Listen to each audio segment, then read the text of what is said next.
Hey everyone, Chad here. I'm excited to share that Can't Stop the Growth has joined the People Forward Network to help advance leaders across the globe. CSTG has a lot of new coming over the next few months. A new look, I'll be talking with new leaders, as well as new mini episodes called Growth Factors, packed with education and motivation. I've reflected on our 130 plus episodes and want to highlight this favorite. I'd love to hear what you take away from this one. Hello and welcome to another episode of Can't Stop the Growth. I'm your host, Chad Peterman, and today we have a very special guest and mentor of mine who I'm excited to interview. I feel like as my business coach for 5 years, he did a lot of interviewing of me every month, and so now the tables are turned. So this ought to be exciting. I know he has a ton to share with the audience as it relates to leadership, growing companies, investing in people, and creating culture. Without any further ado, I would like to welcome the COO of Redwood Services, John Conway. Welcome to the podcast, John. Chad, I'm glad to be here, and I thought I was glad to be here till you gave that introduction. I went, "Uh-oh, I might be on the hot seat today."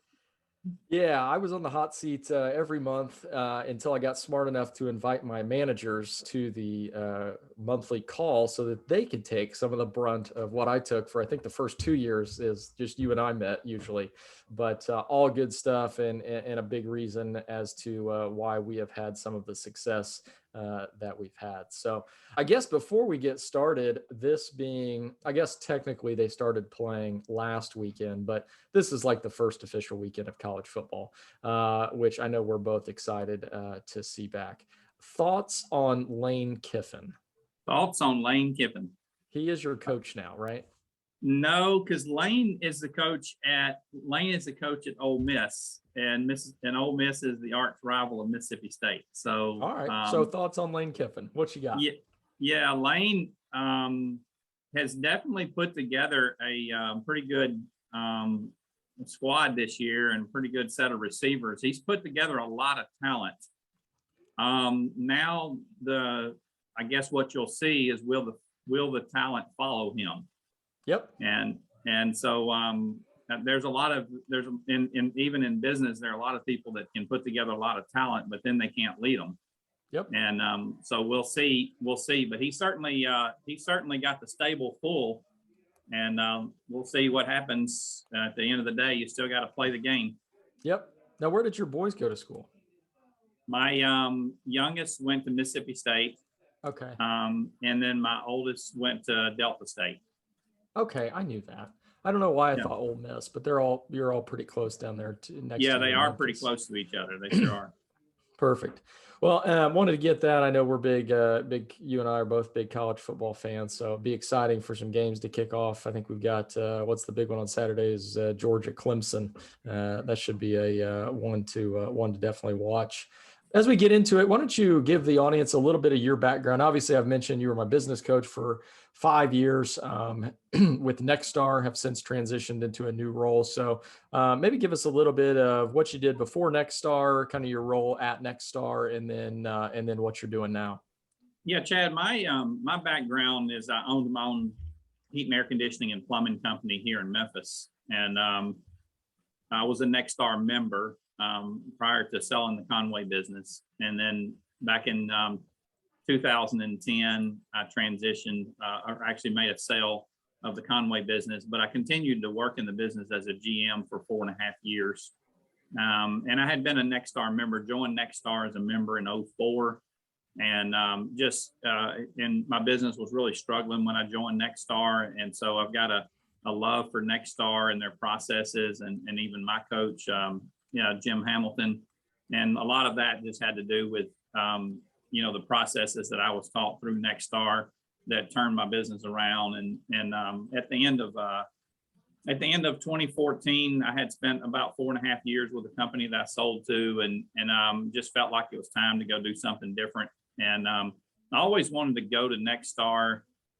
I tell people I always knew what my next job was. I didn't know when it was. And so the timing was right at the end of 2014 for me to go to Nexstar as a business coach. And I really wanted to go to Nexstar to give back to the organization and give back to the industry that had changed my life and the life of a lot of our employees in the Conway business. And And so for the past 6 years, I spent 6 years at Nexstar as a business coach. And I looked at that. I think Jillian would tell you, the president of Nexstar, Jack Tester, they would tell you that I always viewed my time at Nexstar as an honor to work for Nexstar. It was never an opportunity to work there. And I spent 6 years there, felt like that I would retire at Nexstar. And then about in the fourth quarter of last year, or really about this time last year, I met a young guy named Richard Lewis, and for myself at 50 years old last year, I also had this feeling that I had one more run left in me. And so Richard did a great job of scratching that itch for me. And basically Redwood Services is a family of companies that invest in partners with businesses around the nation. And Richard and I had several meetings where Richard was really focused on a people first environment and really treating people right. And I also had a desire for that as well. And we really meshed there and seemed to be very like-minded. And so at the end of 2020, I left Nexstar to become the COO at Redwood. And we're just having fun, and really excited about the great things that we got going on here. Awesome. Thanks for sharing that. I think that definitely gives a really good picture of a bunch of things that we can jump into. One thing that I want to start with, and it just kind of hit me, which is weird that it did, but I've had the pleasure of working with, as part of Nexstar, working with a lot of your, I guess we'll call them kind of former employees that from back when you owned your own company, and which are all just incredible people. And just have an understanding of the business, unlike most. But what did you do back in those days when you were running it? And I think it speaks volumes to you as a leader that they followed you to Nexstar.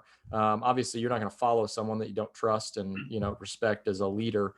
What were some things that you did? And I know a bunch of these, but what were some of those things that you did to kind of create that culture within your company that allowed those people to grow and mature in their role and chase their opportunities? Well, Chad, it's a great question. A lot of the people that you're referring to that are currently at Nexstar now, I would kind of refer to as rock stars in the Conway business. And by the way, there's still some rock stars in the Conway business today. However, the ones who followed me to Nexstar over time, one of the things I've always thought about as it relates to rock stars, and you have them in your business, Chad, I had them in my business, but rock stars can work anywhere, and they need to be given the opportunity to grow, because if they're not given the opportunity to grow and they're not supported properly, they'll go somewhere else. And it may not be most of the time, quite frankly, Chad, people leave companies. Number one reason that people leave companies is they don't feel appreciated. It very, very rarely has anything to do with money. And so, you can get money anywhere. You can go down the street and get your employees can go down the street and get money somewhere else. But at the end of the day, it's a level of appreciation and really also being intentional. Being very intentional about growing the leaders in your business, being intentionally focused on, hey, what does the next chapter look like for you? What is your career path? If someone's a CSR in your business, which is really one of the most important parts of your business, just really giving their managers the runway to say, hey, what's the next career path for this CSR? If they're looking to be on a career path to do something different in the future, how do we foster that? And so, there is the old saying that people talk about, if you develop people too much, they might leave, and I say, if you don't develop them, they might stay. So, so at the end of the day, create an environment that people can be successful in. And you know what, if you create something in someone so much that they need to fly out of your nest, that's okay. You've invested in people. Absolutely. I've had, had said at one point in time, it's your job to prepare them, whether that's at your company or somewhere else, to be successful. And if they go somewhere else and are successful, well, then, you can claim that you played a part in, that success, which is a good thing.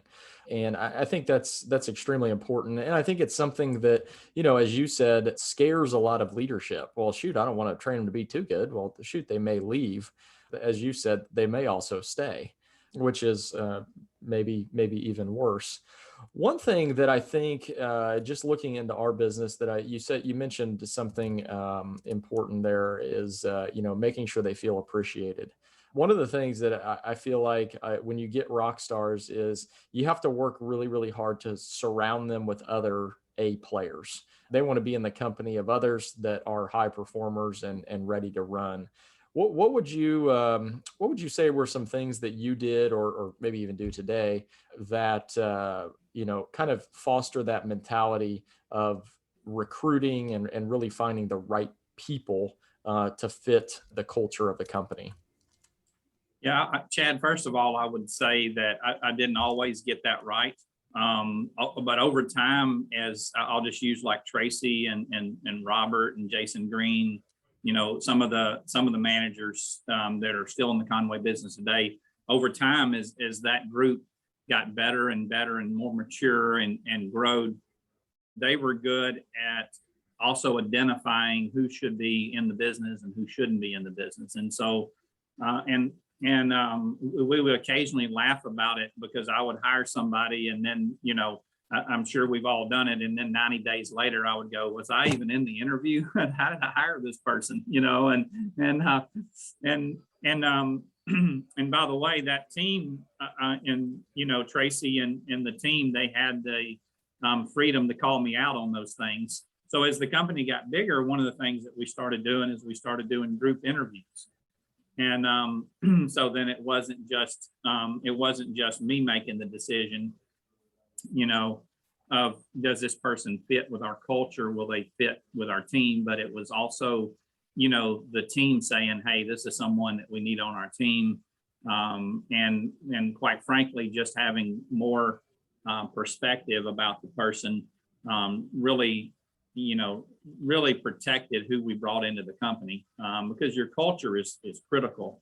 It's critical to how the employees come to work every day. And we hear it said, but it's really true. You think a lot about how much time that your employees spend in their business life versus their personal life, and some of them spend more time in your building than they do in their home. So we got to create an environment that they want to be in, because if we don't, they can easily leave. But yeah, so I think it's important in the recruiting process, also to be recognizing who's going to be a fit and who's not going to be a fit. It's also important with your onboarding of your new hires. In some of the last couple of years in the Conway business, Tracy Robinson, who's a customer experience manager at Nexstar now, Tracy's job was to onboard and train new hires. That was her job. And part of that was, day one started with our mission statement. And so on day one, because that's a mistake that sometimes we have in our industry. Chad, I can remember years ago, I used to tell people I would have the unique ability to interview you in the morning and have you in a van by lunch. But if you do that over time, what happens is you hire 6 new technicians, and they all came from 6 different companies. And the next thing you know, you've got a blend of 6 different cultures that are coming into your business, and they're overpowering your business. So then what does your culture become? It just becomes this hodgepodge of where everybody else worked at. And so we really got strict on our 10-day training and how new hires were onboarded, and how quite frankly, hanging even still today in the lobby of the Conway business is the Conway mission statement. And so we wanted them trained on the mission statement. And we even used fish videos as part of our onboarding.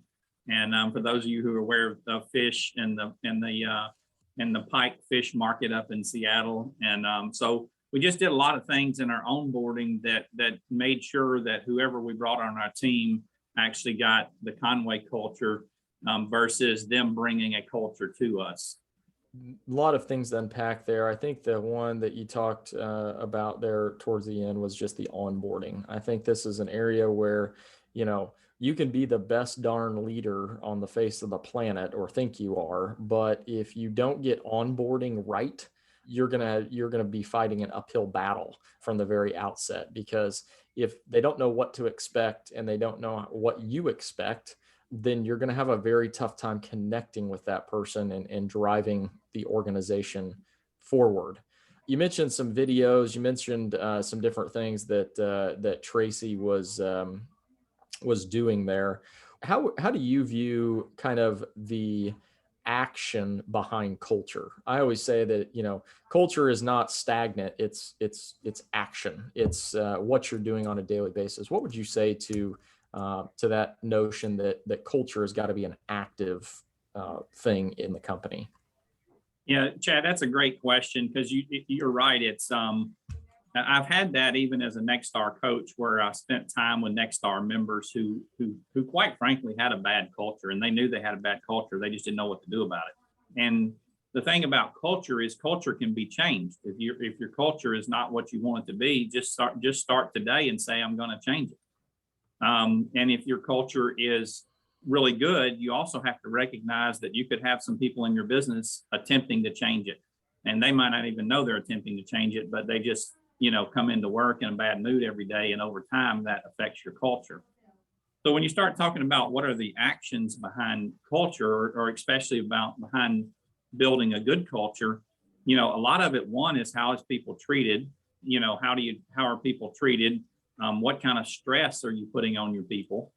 I heard recently, Chad, the difference kind of between passion and stress, and really passion is when you're doing something you want to do, and stress is when you're doing something that you don't want to do, and so, but when you start thinking about your culture, what kind of pressure cooker are you putting your people in? What kind of stress are you putting them under? How are they treated? How are they appreciated? Sometimes it's just small stuff, Chad. From me being your coach over the years, I was just really big into the small stuff. Well, what's the small stuff? Diapers for dads, baby showers when a technician's wife's having a baby, having all the technicians bring diapers, to a tech meeting one day. And the next thing you know, one of your tech shows up, and we're currently doing this in the Right Way business. And one of your tech shows up, and there's 30 bags of diapers there that he gets to take home, and having a birthday cake that's delivered every Friday, the first Friday of every month, that has everybody's name on it, that has a birthday in September, and some of those things are just, very little things that essentially don't cost a lot of money, but it means a lot to people.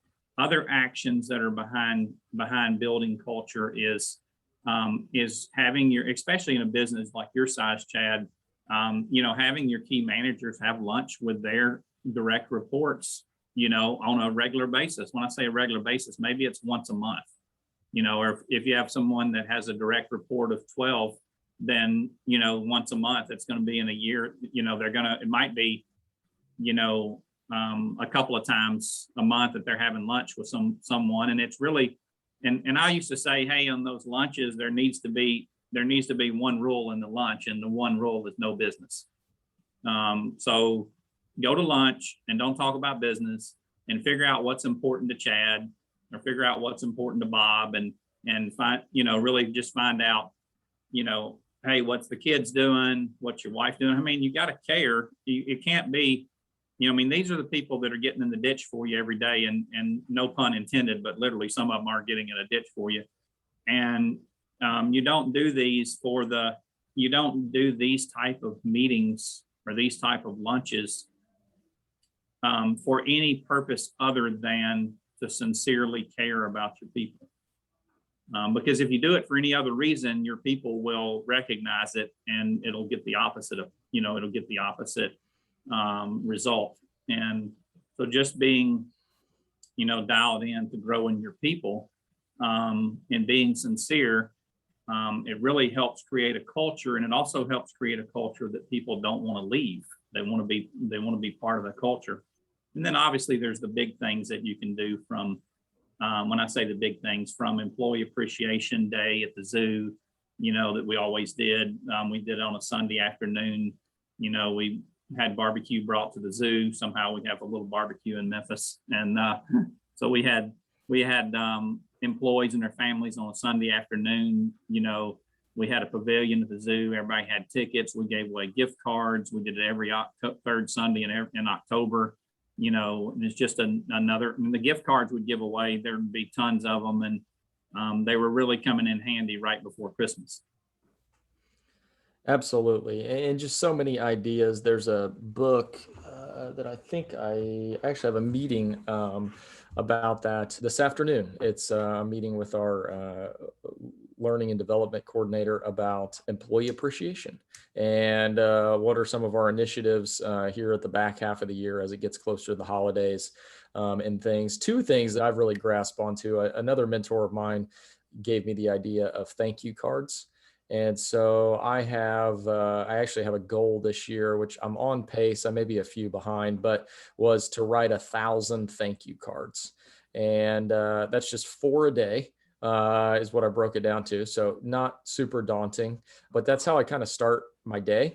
And it makes a huge difference. So I'll do thank you cards to employees, thank you cards to employee spouses, different things like that, to let them know that, again, as you've said many a times, that they're appreciated. It can go, we're in a very fast-paced emergency service business, and appreciation can sometimes, not purposefully, but can sometimes take a back seat to get the job done.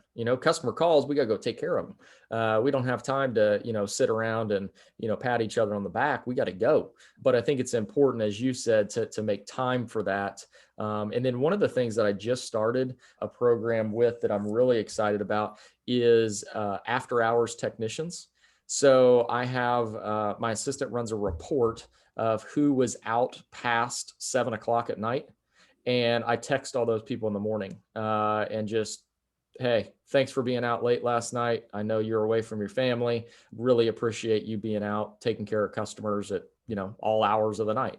And so that's been a really good one. And it's kind of a cool way to connect with people that you may not see. Some of those are second shift guys and different stuff like that. So that's been a good one. But it all comes down to, and you mentioned, being a coach and having some people who had bad cultures and didn't know where to start.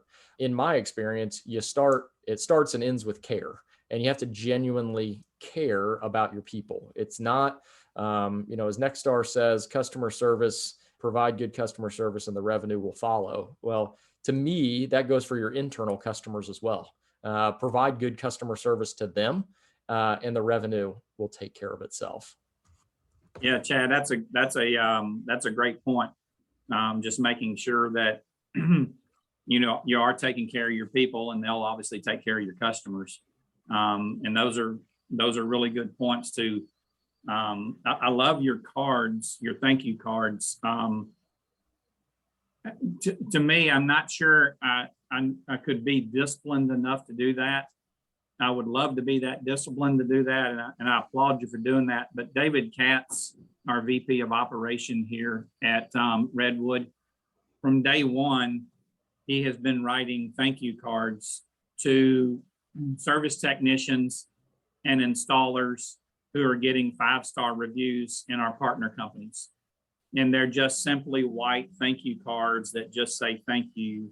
I'm not exactly sure what David puts on them, but I'm going to tell you, we get more feedback from them and they absolutely love them. One of the install managers said one day that he had an installer come in and bring this card and lay on his desk. And he laid it on his install manager's desk and said, hey, this is what I'm talking about. You guys have partnered with somebody who really cares about people. And so, that obviously meant a lot to us and meant a lot to David. So I think the book that you read that talked about writing thank you cards is really right on the money, because that even goes back to what I mentioned earlier. It's not always the big stuff, it's the little stuff. Sometimes it's just saying thank you. And other things that help culture as well, Chad, is just being visible in your business. Being in your business, being involved in tech meetings, being involved. I learned probably more about my business at the garbage dumpster every morning, helping installers unload trucks, than I did any time of the day. And no, those are great ideas you shared as well. Yeah, for sure. I was teaching, this will be near and dear to your heart. I was teaching the turnover meeting this morning at 7:00, teaching the process. So we're going to go out and knock it out today, which will be good. But that is a lot of fun.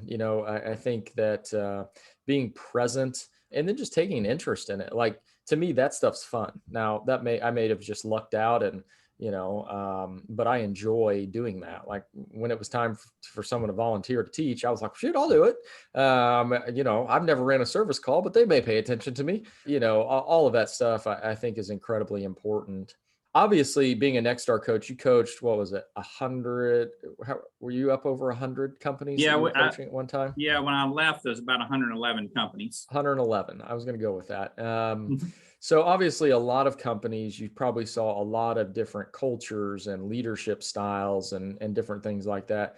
What were a couple of things that kind of separated maybe the best from the rest in your mind, of, like, when you got on the phone with somebody and you knew, okay, we're going to make something happen? What separated kind of the best from the rest, if you will? And are you referring to, in your question, are you referring to their business or to their culture? Maybe a little bit of both. So yeah, what made their business successful? Obviously, a lot of that probably tied to culture, but yeah, just whatever you want to share.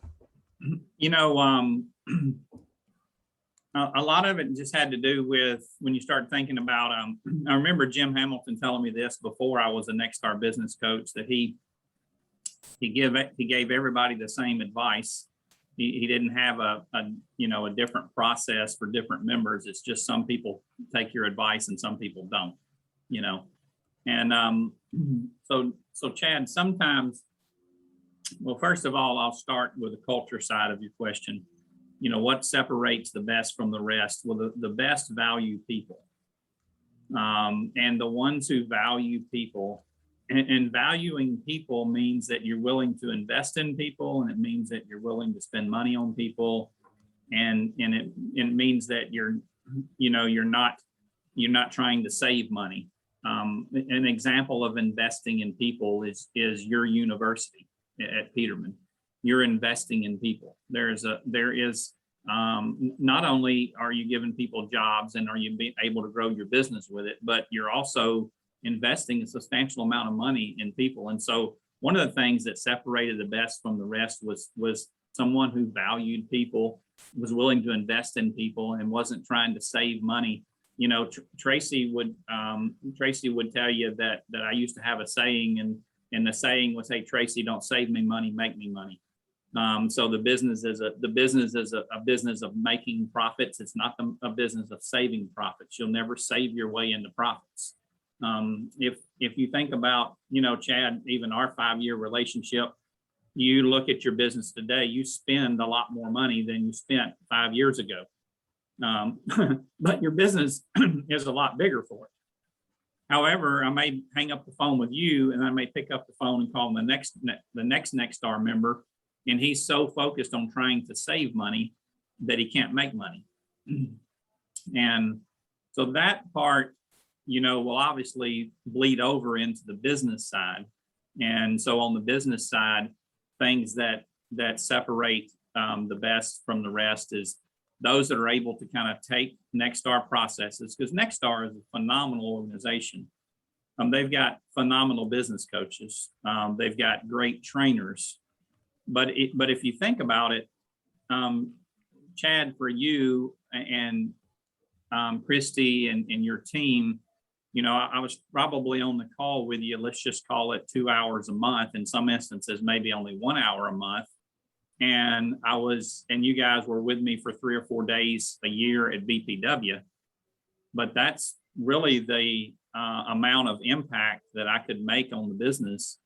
And so what had to happen is when the phone hung up is when the action had to start. And so you and your team and Tyler and Mr. Pete were really good at taking the action, and you basically do the things that we talk about doing. And sometimes you just hang up the phone with other members and there is no action. They don't go and do anything. I don't think they intentionally hang up and say, I'm not going to do this. I think just that they just get hung up in the day. And then I kind of have this saying, is the business running you or you running the business? And so these businesses, by the way, in the HVAC, plumbing, and electric industry, these businesses like to eat, and they will eat you up. And the bigger they get, the more they eat. They're like kids, you know. And so but I'll tell you, if you don't pay attention, these businesses will eat you up. Some of our tradesmen that are business owners now, some Nexstar members who used to be a tech, used to be a plumber, by the way, phenomenal guys. But the fact that they know how to do the plumbing trade and they know how to do the HVAC trade or electric trade, sometimes that will pull them into the field, and it can pull them into the field so much that they can't run the business. So then the business starts running them again. And so it's a really fine line, you know, in that. So, but I would say, you know, what separates the best from the rest in the business side is those who have the ability to implement. And so that would be what I'd say separates the two. Yeah, I think that that's something definitely that we've grasped onto is the implementation. And when we talk to the new Nexstar members, it's, you know, hey, you can join all day long, but just because you join doesn't mean you're going to get the result. Like, you better be ready to just get after it. The great thing is that Nexstar has the playbook. If you can follow direction, things become very, very easy. I'm not the smartest guy in the world, but one thing I can do is I can follow direction. You tell me to do something, well, I'm not going to ask many questions. I'll just do it. You know, someone smarter than me developed this, so hey, we'll run with it. But the one thing I would add to yours, which I think is extremely important, is the one thing that I have seen in talking to other members or maybe potentially members that are struggling is, as a leader, understanding where you want to go. I see so many people of like, well, you know, we're just struggling. I go, well, where do you want to be? Like, what's success look like? Is that growing 40%? Is that growing 100%? Do you want to be double the size in 3 years? Or what do you want to do? Well, I'm not really sure. I haven't thought about that. And what spurs the implementation is having a vision as to where you want to go and where you're going to take, because at that point in time, you can equate implementation to a result, as opposed to just hanging up the phone, as you said, and trying to survive today, and then trying to survive tomorrow, and then trying to survive the next day. And slowly, as you said, the business will eat you. It will not be a good result, because while there is the day-to-day, you've got to understand what the day-to-day leads to in the end. I think is extremely important. Yeah, Chad, that's brilliant, because you're right. Without vision, I mean, somebody's got to have a vision in the business. Somebody's got to be a visionary for the business. Like, where are we going? What are we doing? And by the way, the vision is, if you're a podcaster that's listening today, and if you own, you know, a business, or you're a key manager in the business, you know, what's the vision? What vision do you have for your department? What vision do you have for your business? And are you sharing your vision? Because you have to share the vision. You know, having the vision and not sharing it is not going to work. You know, you want more people involved in that vision than yourself. You know, and so once you have that vision of what you're wanting to do, and you know, I learned a long time ago. You know, sometimes people say, "Well, what's vision?" Like, vision's kind of hard to describe. Like, And I heard somebody say one day, what's vision? And I remember this from years ago. I'm not sure who said this, but vision, vision is when you have a week's vacation plan and you're leaving the office on Friday and you're going to be out the next week. And as you leave the office, you're driving up the street and you look in your rear view mirror. And as you look in the rear view mirror for that 1 second, you imagine what's going on in your business, and how is your business operating, and what's the, so basically what I'm saying, what is vision? Not only is vision where you're going and where you're looking, but vision is also how your business operates without you. Then your vision is being carried out. If your employees know what the vision is, then they can carry out the vision, for you, even when you're not there. That's why I think mission statements are so important. Mission statements tell a plumber what to do at 9 o'clock on a Saturday night when he's laying behind a water heater. That's what mission statements do. Vision tells your team where we're going. We talk about that a lot at BPW. When we talk about, hey, the Peterman bus is leaving on the last day of the month and it's going to Indianapolis, going from Indianapolis to California. So how are we going to get there? You start the first day of the month with laying out the vision for what the month is, but also having that overview of what the vision is for the entire company and where the company is going. And hey, people want to be a part of something bigger. And if they know you got a bigger vision, they like to be a part of it. Yeah, that's such a great point. Is sharing the vision. What you can do with growth and not sharing the vision is scare a lot of people. Trust me, I did it. I had this grand plan up in my head of where we were going to go, and it wasn't that it was a bad plan. It's just that the only person that knew about it was me. And so it's very difficult to get people to want to improve and want to grow and want to get excited about coming into work if they have no dreaming idea of where you want to go. And I've talked about it a number of times on the podcast back in 16, as we were kind of really starting our relationship and really getting kind of inundated with the Nexstar principles. Is my brother and I sat down and wrote out it's now a 15-page document, I believe 15, probably closer to 20 now, but it's a 20-page document that depicts what the company will look like in 3 years. So people can understand of like, ooh, we're going to have that, or, oh, we're going to have this location, or we're going to do this, and what sharing the vision has done for us. I just speak from my own experience, but what it has done for us is it accelerates growth. You got a whole other host of problems, but those are good problems to have. But it'll accelerate growth because people get excited. And you have to think of sharing the vision as getting everybody in the boat to row the same direction. Without sharing the vision, you're the only one rowing. Everybody else is just riding. Well, that's a slow boat ride. But if you can get everybody with an oar, things get really fun really fast. And I think that leads into maybe my next question, as you, have, what did you call it? Your last run, or you had one more in you. To me, and knowing a little bit about what you're doing now, it seems like that is you're taking those principles of sharing a vision, finding great companies, and then bringing them together. So tell me a little bit about at Redwood, what you guys really value, what you're looking for in companies, and how you're bringing them all together to kind of fulfill that vision that you guys have. Yeah, Chad. And lastly, before I answer that question, I would also say when you got your culture right and your vision right, the people in the boat that are rowing, they quickly recognize those who aren't rowing. Yep. And those get weeded out pretty quick. And you should create a culture that fosters weeding out of people who won't pick up the oar. Yep. And as long as your employees know that it's a safe place for them to say, this guy's not rowing, and not really the first time he's not rowing, but you know how it is over time. So, but that's a great point. So, hey, in the Redwood family, Redwood was founded by Richard Lewis, our CEO, and Richard's just a great young guy. I have a ton of appreciation for him.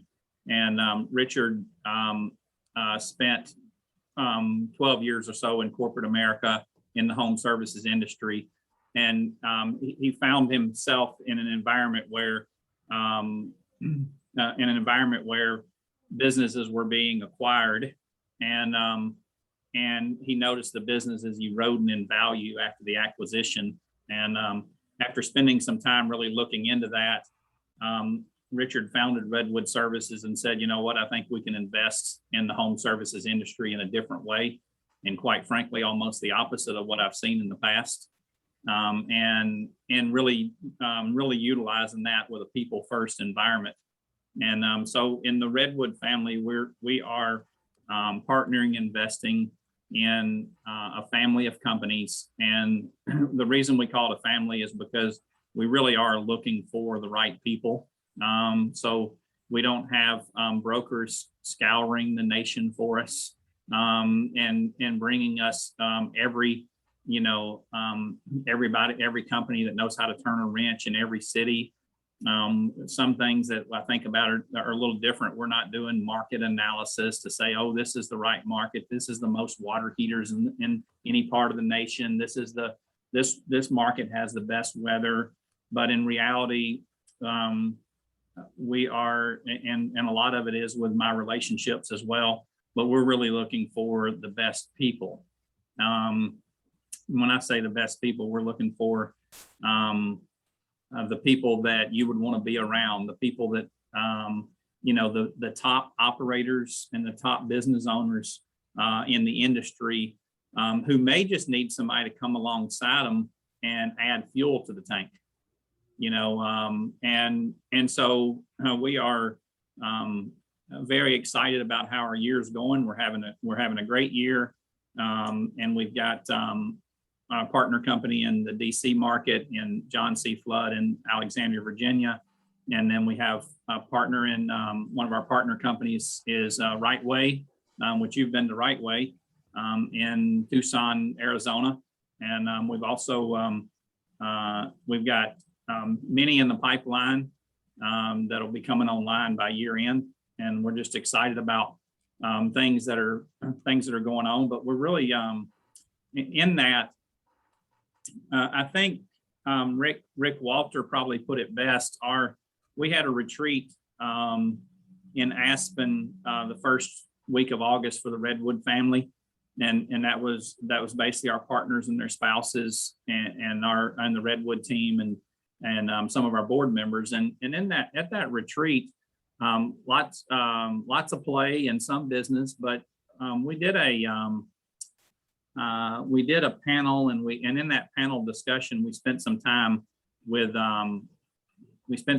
Rick Walter and our partner in Tucson and Jim Seltzer. And in that panel discussion, Rick Walter made the statement, and the statement he made was, hey, you guys, in all actuality, you have a controlling interest in the business now. And after the close, I was waiting for you to take control, but you never took control. You just came alongside us and let us keep doing what we're doing. And you built up our team, and you really just added fuel to the fire. And so it was really cool to just hear someone who's, let's just call it 9 months into our partnership, say how he appreciated that we didn't try to take control of his business, and that's not what we have aspirations to do. And so, but that was pretty cool. And a lot of that is just,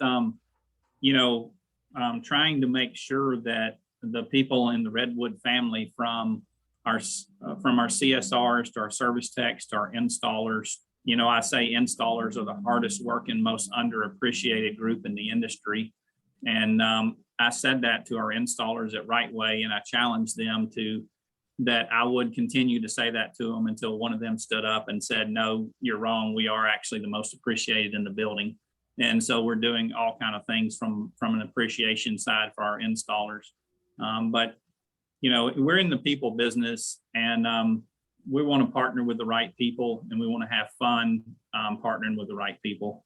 And so I think if Richard were on the podcast today, he would tell you that we definitely want to have fun and make sure that our employees are having fun and keep them out of a high stress environment.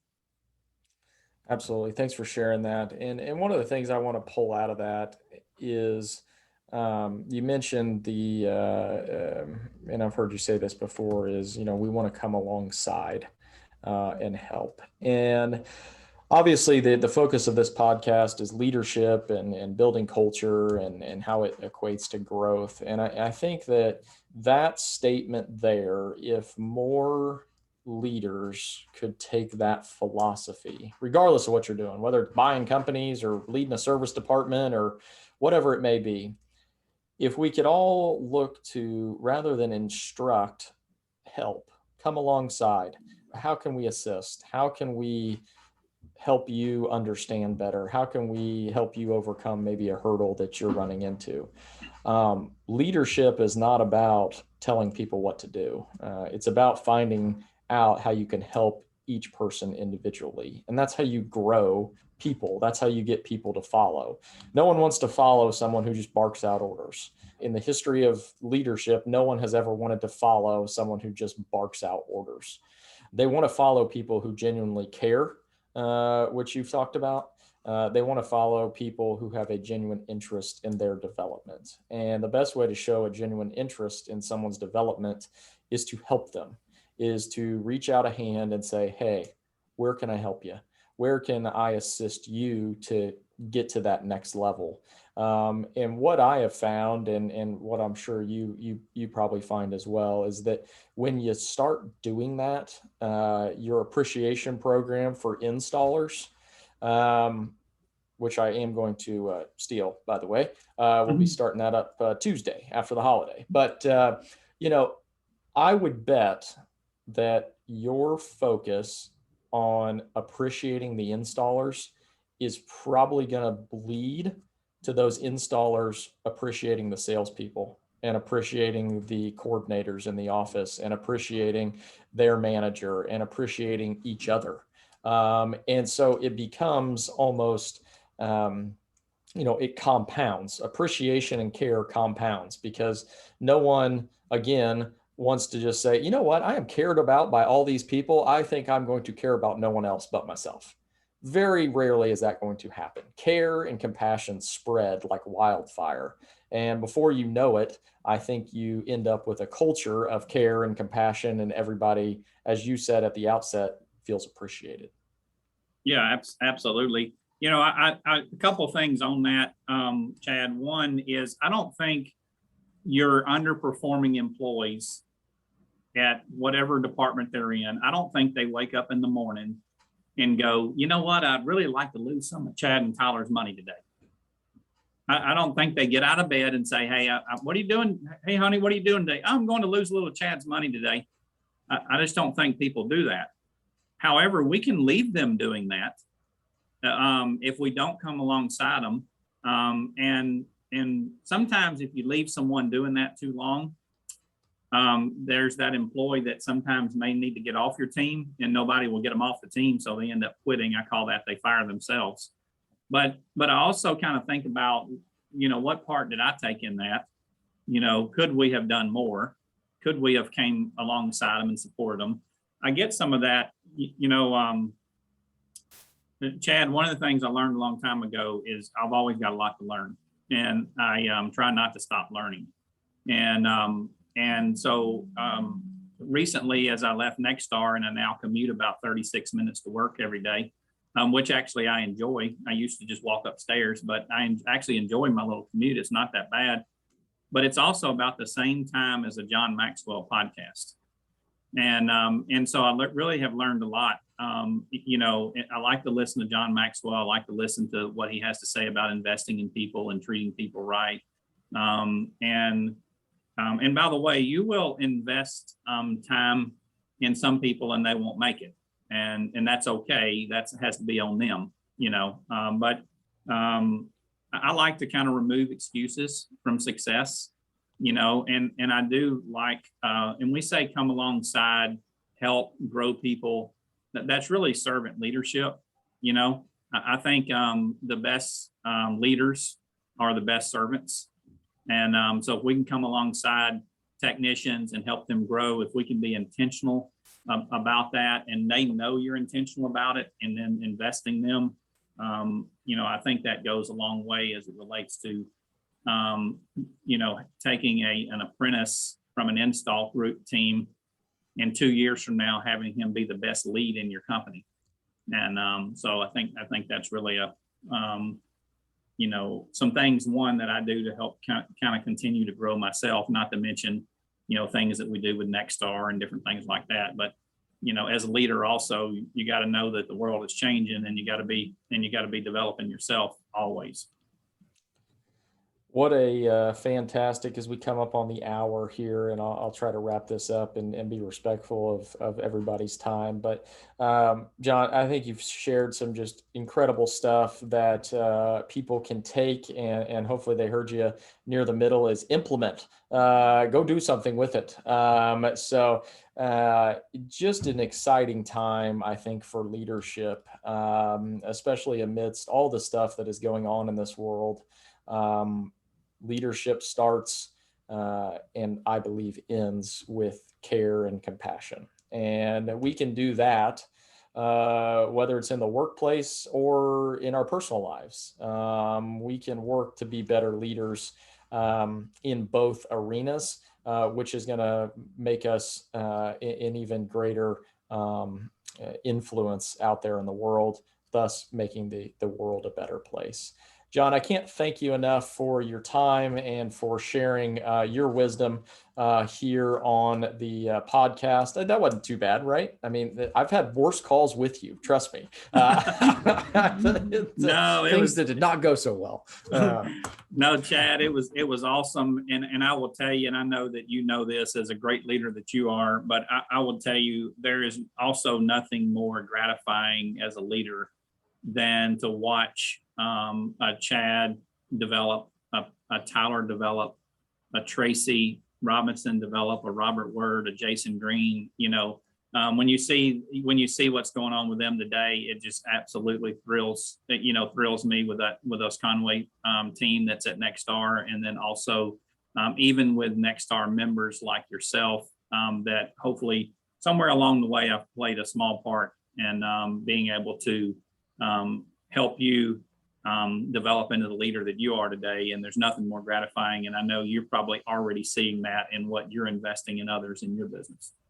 Absolutely. And can't thank you enough for your leadership as it relates to our growth. And yeah, hopefully the crazy part about that is while you were having a call with just me at some times, and then it kind of grew to our management team, leadership is a funny thing, because there's a lot of people that your example have affected, and they've never met you, but they work here, and because of something you said or something that you challenged us to do, it's provided opportunity for others. And that's pretty cool. And that's the power of leadership. Hopefully this podcast does much of the same. This is just two friends talking about stuff that we've talked about for years, but putting it out there hopefully makes an impact somewhere in the world. So again, thank you for your time, John. Listeners, I hope you got something. I know you got something out of it. One thing I will urge you to do as we wrap up here is reach out and find mentors. Find people who you can imitate and pick their brain, and ultimately you can provide value to them as well. So as always, keep growing out there. Do something for somebody that is going to make an impact. Come alongside them, as John says, and show them that you care. Until next time, we'll see you.